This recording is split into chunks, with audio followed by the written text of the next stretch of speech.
பாடல்கள் 68. கடவுள் எழுந்தருள்வார்.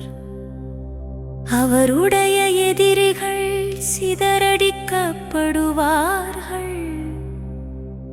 அவரை வெறுப்போர் அவர் முன்னிலையினின்று ஓடிப்போவர். புகையடித்துச் செல்லப்படுவது போல அடித்துச் செல்லப்படுவர்.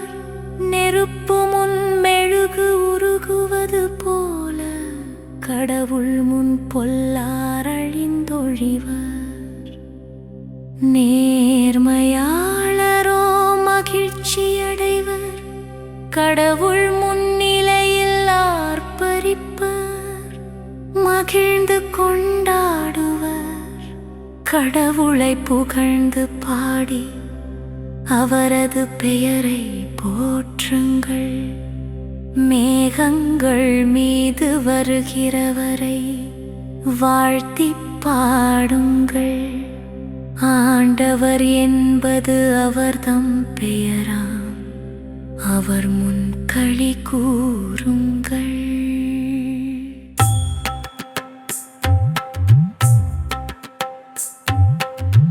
திக்கற்ற பிள்ளைகளுக்கு தந்தையாகவும் கணவனை இழந்தாளின் காப்பாளராகவும் இருப்பவர் தூயகத்தில் உறையும் கடவுள்.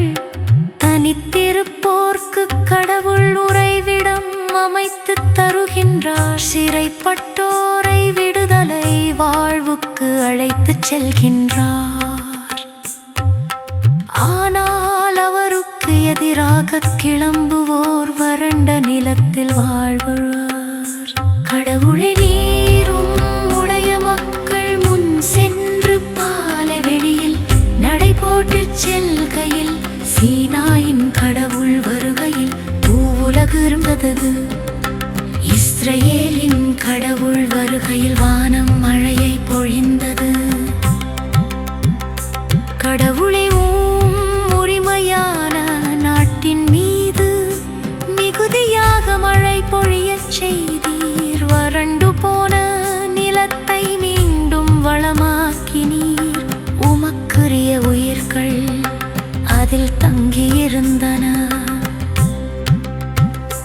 கடவுளை நீர் நல்லவர், எனவே ஒடுக்கப்பட்டோருக்கு மறுவாழ்வு அளித்தீர். என் தலைவர் செய்தி அறிவித்தார். அச்செய்தி பரப்பினோர் கூட்டமோ பெரிது. அவை கடகையுடைய அரசர்கள் ஓடினார்கள். புறங்காட்டி ஓடினார்கள். வீட்டில் தங்கியிருக்கும் பெண்கள் கொள்ளை பொருள்களை பகிர்ந்து கொண்டார்கள். நீங்கள் தொழுவங்களின் நடுவில் படுத்துக் கொண்டீர்களோ? வெள்ளியால் மூடிய புறாச்சிறகுகளும் பசும் பொன்னால் மூடிய அதன் இறகுகளும் அவர்களுக்கு கிடைத்ததே. எல்லாம் வல்லவர் அங்கே அரசர்களை சிதறடித்த போது சல்மோன் மலையில் பனிமழை பெய்தது. மாபெரும் மலையே, பாசானின் மலையே, ஓ கொடுமுடி பல கொண்ட மலையே, பாசானின் மலையே, ஓ பலமுடி கொண்ட மலை தொடரே, கடவுள் தம் இல்லமாக தேர்ந்து கொண்ட இந்த மலையை நீ ஏன் பொறாமையோடு பார்க்கின்றாயாம்? இதிலேதான் ஆண்டவர் என்றென்றும் தங்கியிருப்பார். வலிமை மிகு தேர்கள் 1000 பல்லாயிரம் கொண்ட என் தலைவர் சீனாய் மலையிலிருந்து தம் தூயகத்தில் எழுந்தருள வருகின்றார். உயர்ந்த மலைக்கு நீரேறிச் சென்றீர். சிறைப்பட்ட கைதிகளை இழுத்துச் சென்றீர். மனிதரிடமிருந்தும் எதிர்த்து கிளம்பியவரிடமிருந்தும் பரிசுகள் பெற்று கொண்டீர். கடவுளாகிய ஆண்டவர் அங்கேதான் தங்கியிருப்பார். ஆண்டவர் போற்றி போற்றினாலும் நம்மை அவர் தாங்கிக் கொள்கின்றார். இறைவனே நம் மீட்பு, நம் இறைவனே மீட்பளிக்கும் கடவுள். நம் தலைவராகிய ஆண்டவர் தாம் இறப்பினின்று விடுதலை தரவல்லவர். எதிரிகளின் தலையை உடைப்பார். தம் தீய வழிகளில் துணிந்து நடப்போரின் மணிமுடியை நொறுக்குவார்.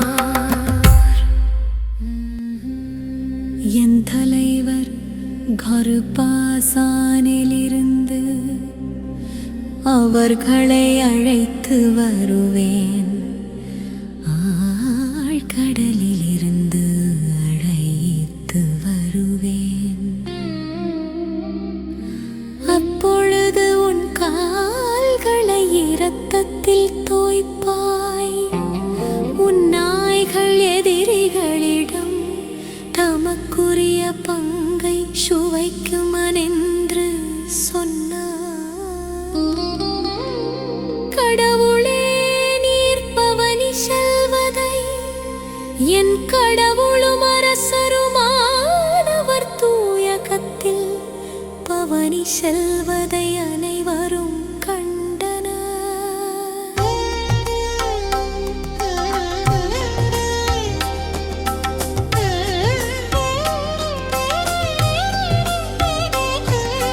முன்னால் பாடகரும் பின்னால் இசைக்கருவிகளை வாசிப்போரும் நடுவில் தம்புரு வாசிக்கும் பெண்களும் சென்றனர். மாபெரும் சபை நடுவில் கடவுளை போற்றுங்கள். இஸ்ரவேலர் கூட்டத்தில் ஆண்டவரை வாழ்த்துங்கள். அதோ இளையவன் பென்யமீன் அவர்களுக்கு முன்னே செல்கின்றான். யூதாவின் தலைவர்கள் கூட்டமாய் செல்கின்றார்கள். செபுலோன் தலைவர்களும் நப்தலியின் தலைவர்களும் அங்குள்ளார்கள்.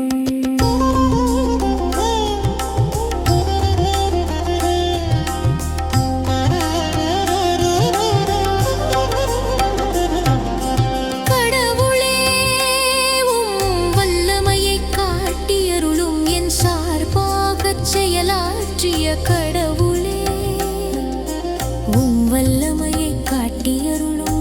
எருசலேமில் உமது கோவில் உள்ளது. எனவே அங்கு அரசர் உமக்கு காணிக்கை கொணர்வர்.